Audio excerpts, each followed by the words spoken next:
Right, well, thank you very much for having me.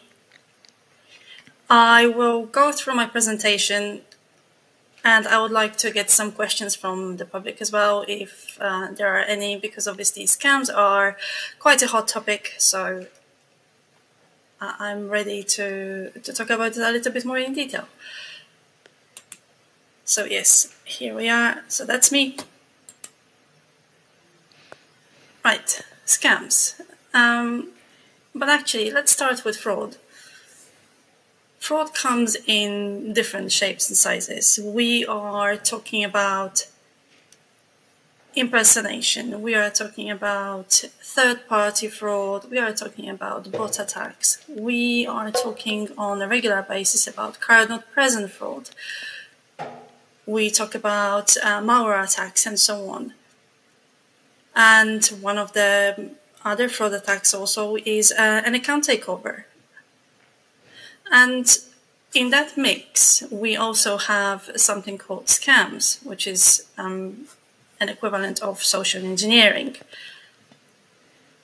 And the way me and my company, we look at scams, we treat the scam as the fraudster's device not being seen by the fraud detection tool, yet anomalies in the behavior of the end user suggest that something is off.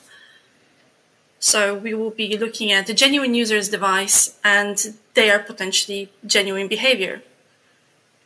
So we are talking about potentially someone like a fraudster or a scammer contacting your customer and purporting to be from the bank and stating that maybe the victim's account has been compromised and that victim must safeguard their funds by sending them to a safe account. What happens then is the victim logs into an internet banking and makes payments. And the fraudster then has the complete control over the destination account and gains access to the victim's funds. And what happens at the end is that those funds are then very likely quickly spent or sent to another account or even a network of accounts. I hope that we are all on the same page when we are talking about scams. Now, this was just an example of what those scams are. We have different types of scams in the industry. And given that mature online banking solutions are actually doing quite a good job at driving down fraud rates, fraudsters are actually turning their attention to different attack typologies. So they will target people with COVID-related scams, where potentially scammers might have stolen personal information and that is then used to commit further fraud, maybe creating new accounts with financial institutions and convincing genuine customers whose data they have stolen to actually perpetrate some of the activity on the accounts. We are also looking at things like romance and investment scams and so on. Now, considering that COVID, and we are not getting away from COVID, COVID is here for a while, and actually it has changed the way we are interacting online and has sped up the actual digitalization of the world by good 5 to 7 years, some of the analysts are saying, and that COVID actually has changed the way people are interacting online for the first time. Obviously, that has led then to a growth in online banking transactions, but also has exposed a huge population of new to digital consumers to basically fraud and actual fraud and scams. Now, when you think about it, those digital-first consumers and potentially weak onboarding processes have enabled fraudsters to actually execute more targeted attacks. So what they have done, they started use social engineering to potentially retrieve SMS OTP, the second factor in the authentication process. Sometimes the scammers might be tricking the victim to believing that they are talking to a genuine staff member or the police or tax office and so on and so on. So these are just the flavors in how the scams are actually being seen in the industry, and actually then they are being talked to the banks by the victims. And according to UK Finance, and I don't know why my slides are not working. Yes, they are working. So according to UK Finance, an organization within United Kingdom, within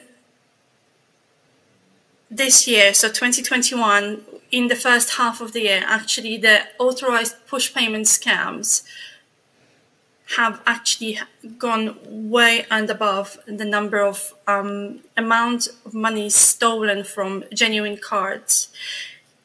So what that means is, usually when we are talking about fraud, we are talking about a third-party fraud and card-not-present fraud. Card-not-present fraud is driving numbers in terms of the fraud and identity figures quite a lot. And basically, this is the first time ever when we are talking about a different type of fraud and different type of crime that is taking precedence and actually taking the first place. As you can see on the screen, in the first half of the year, scammers have stolen over £750 million from UK customers' accounts. That's only UK, right? We are talking globally. A huge number of people have been affected pretty much by the same scenarios, by the same scams, slightly different flavors, but they are still there. And we can see that actually now UK have realized that this is a national security threat, and we are hoping that many other countries will follow the suit and start taking this threat seriously. When we were looking at data in our network and in our tool, we have realized that actually scams have started to rise, and the genuine fraud, such as account takeover and so on, has started to go down. And there is a good question, why is that? I'll talk about it in a moment in more detail, but the truth is it's harder to detect. And banks have gotten pretty good in understanding their digital users, right? They are looking at device intelligence, they are looking at location, where the customer is transacting from, they are looking at their behavioral signals. Some of them, they use shared intelligence networks, where they are looking at extra information that actually helps them to detect fraud. But that it is all about fraud. Now, when we are looking at potentially crowdsourcing the data for decisioning, something that my company does is provides a huge crowdsourced network to allow banks to actually get an insight into what their users are doing, not only within the bank, but also within other industries. And those numbers, that you can see on the screen, that actually help many of our banking customers to detect, like I said, purely fraud. Now, many layers of data will provide insight into their genuine users' behavior, right? They will look at anomalies in behavior across the entire network. And this is how you would approach the standard fraud scenario. So you would look at the device information, you would look at location information, you would look at the behavior and potential threats. So, for example, is this a new device to the user? Is the location a standard one? Is it something that we are seeing on a regular basis from this particular customer? Is the behavior insight giving us a good and trusted indicators? And is there any kind of fraud potentially or threat identified within that particular transaction? Now, and this is how we do it. We look at potentially new device to a customer. We are looking at potentially a new device that has been globally seen as in high velocity.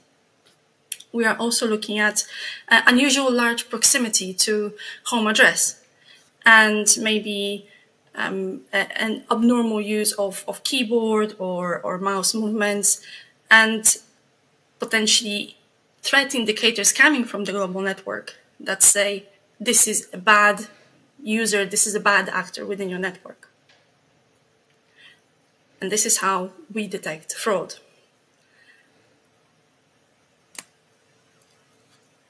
I'm sure that majority of the banks who are listening and are actually deploying various strategies are quite aware of this, and this is how they will actually do it.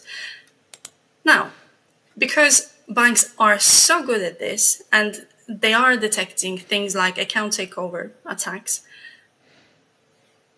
the balance has shifted, and actually the weakest link in the chain is the end user. So that's why they are the target. Technology started stopping fraud because of devices being flagged, because looking for anomalies in transactional patterns is quite easy. You will have models that will do certain predictions. Bear in mind, we have COVID, so some of the modeling that we had before and have now had to change. But still, looking for the next opportunity and the weakest link, we are looking at the end user, we are looking at the human. And even the internal fraud is being monitored.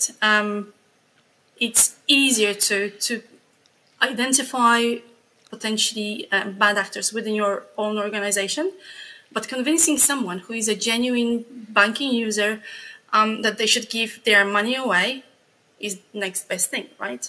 So this is why the fraudsters and scammers are actually moving into that space. And we will go through a couple of scenarios here, because obviously having those layers that I have mentioned, having your location information and device information and behavioral information, it's not going to change the world really. You have to think slightly out of the box.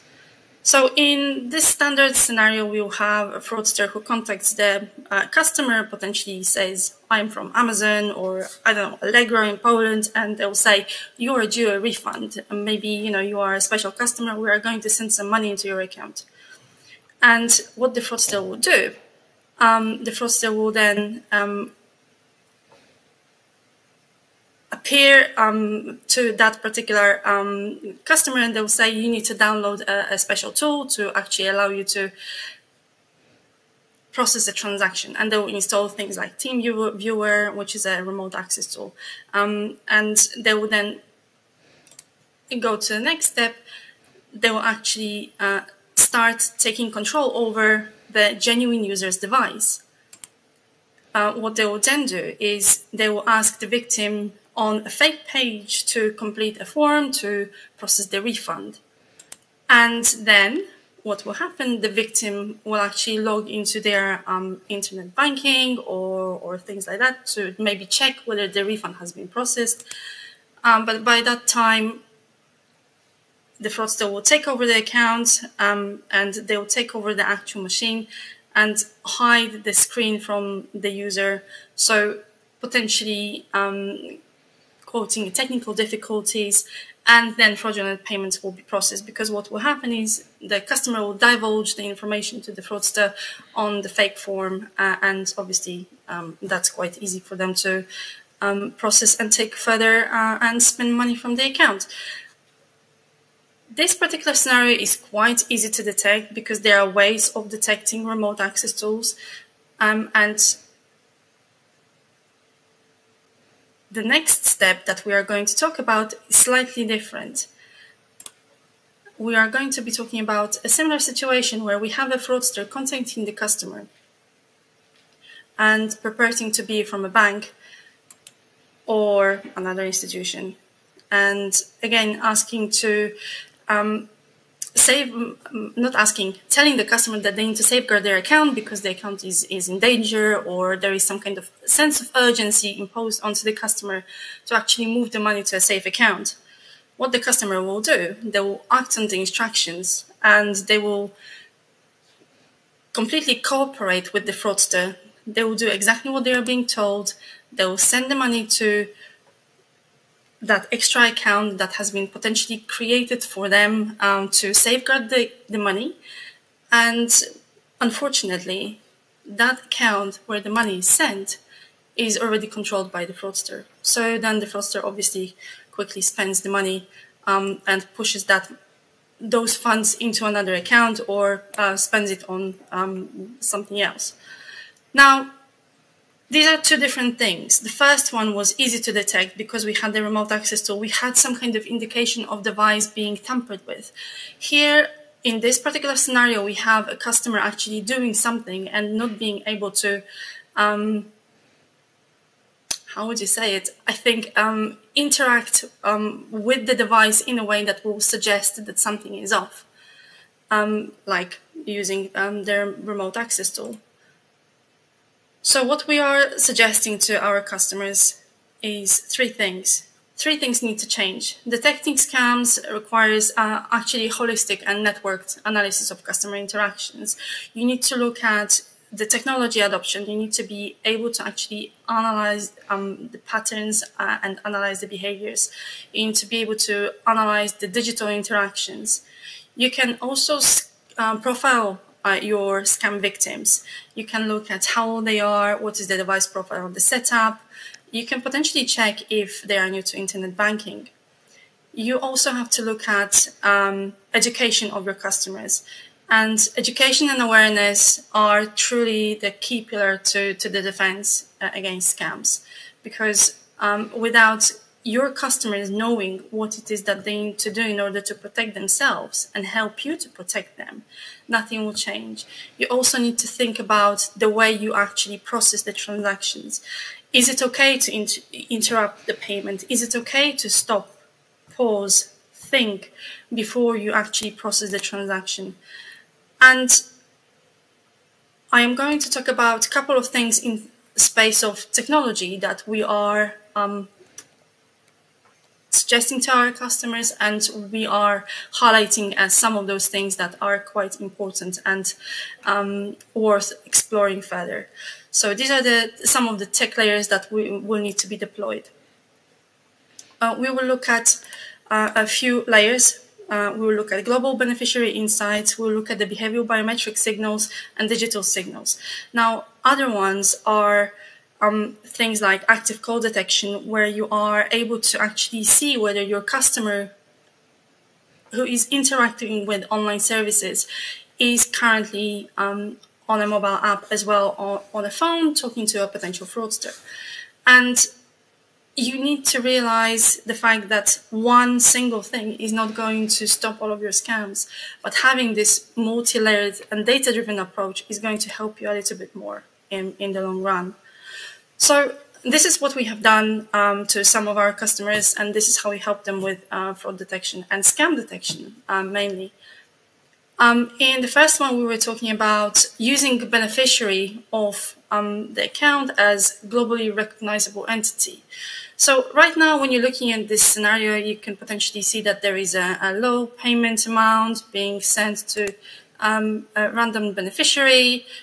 This is a new beneficiary to a customer, but there is no previous payments to this particular beneficiary. Now, what would you do in that situation? Well, potentially nothing, because you would assume this is a good situation. However, if you were to look at your beneficiary a little bit more in detail, you would not necessarily trust them, because potentially you would be able to see that Bank A, Bank B, and Bank C have also seen money being dispersed into that particular account. And unfortunately, you can see that the funds that are being sent are a high collective value of payments in a very short period of time. And one of the payments that has been seen within the actual account has been marked as fraud. So this is one of the ways to actually detect fraud, and how we like to think about it. Another one is using a global digital identity network that actually helps enormously. And here is an example that we have seen in our network, where a customer responds to a cryptocurrency investment, phishing or a smishing message, or maybe a conversation in a dating app. And what the fraudster does, they make usually contact with the customer. They are socially engineering them into believing that they are a legitimate cryptocurrency platform. And this may be sometimes supported by a fake app or a website. What they will do then, they will convince the good customer to set up a cryptocurrency account with a legitimate wallet provider, believing that they are making a transfer to that provider.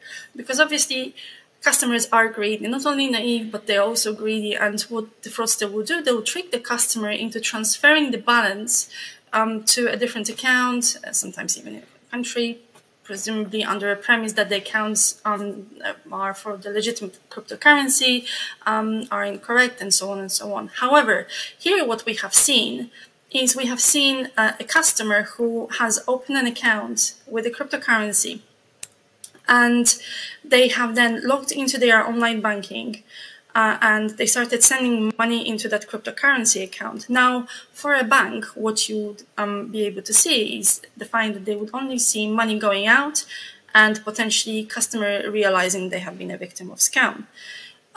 For a cryptocurrency, you'll be able to see that somebody has opened an account and has sent money into the account, and then someone else started operating on that account.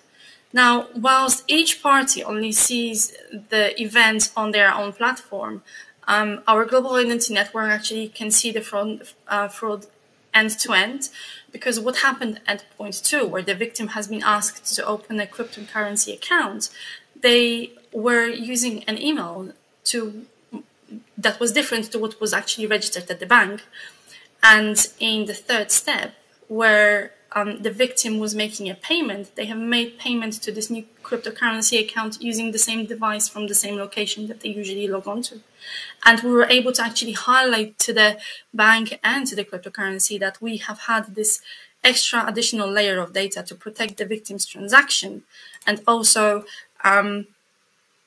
give them the scam information, and then expand the relationship with the cryptocurrency platform. And this is something that our banks have realized and started using. Now, from a crypto perspective, from the cryptocurrency exchange perspective, we were looking at obviously improved reputation in the eyes of both the consumer and the bank. And we also looked at potentially increasing the level of controls that enables the growth and trust and confidence, not only from the customer perspective, but also bank's perspective, because this is something that is very important to cryptocurrency exchanges too. And the third layer I'm going to talk about, and I know that we are potentially running short on time, is a behavioral biometric signal. Now, they are exciting because high mobile transaction penetration actually is pushing fraud towards mobile channel. And we have seen that things like touches, swipes, and key presses on a mobile are quite predictive of how the customer is behaving and what it is that they are doing online. For example, taps concentrated in one area, they are likely to be an important field, and potentially checking balances or checking whether the payment has gone through. We were looking at things like swiping between screens, where potentially someone was checking their bank account and also maybe a cryptocurrency account. Upward swipes were also indicating double checking and potential hesitancy. And that's quite exciting. And another thing that is quite exciting for us, and this is something that we have started looking at too, was the way the gyroscopic information that sits within the device, and looking at things like magnetic field information and rotation and lighting and so on, what it is that it suggests to us. Now, it suggests to us that in a good payment event, the standard information surrounding all of the axes is quite stable and good. Now, when we are looking at someone who is potentially instructed to make a payment, we can see that there is a phone in movement, there is potentially a change in light, because when you are lifting your phone to your ear, there is a sensor within the phone that basically takes the screen off and switches it off. We are also looking at other anomalies that are potentially suggesting that the phone is in motion. So these are the few things that we are looking at and trying to explore when we are talking about fraud in layers. And when we are talking about fraud in layers, that works both for your fraud and for your scam detection. So this is the couple of things that I wanted to talk about. I just want to make sure that you guys are aware of the fact that fraudsters will be moving away from the traditional account takeover. They will be exposing the weakest link in security, which is your customer. And we need to make sure that there is more data given to you and that you are empowered to actually efficiently tackle scams. You need to understand your customers, how they behave, and their journey through your service, because this is quite important. Without that information, you wouldn't be able to tackle all of those nuances that kind of come with psychology, but also technology. And that technology will actually deliver the data that is needed to the decision, because we would then use that to educate potential victims and influence software providers to actually support you in this fight. And I think one of the last things that I want to cover is the fact that the weakest link may be those new to digital customers who might have come online during the pandemic. We have noticed that younger adults and potentially the older populations have been shown to be most susceptible to fraud attacks. And the fraud prevention actually doesn't extend to just the spoofing of identity and account takeovers and scam, but actually awareness, education, and customer messaging that shows all customers how to better spot potential scams. And it is important that the scams are prevented by the banks, because once you're a victim of a scam, once you're a victim of fraud, it will be harder to you as a customer trust that bank that they will be able to potentially protect you further on the journey. And that would be it from me. Thank you very much for your time.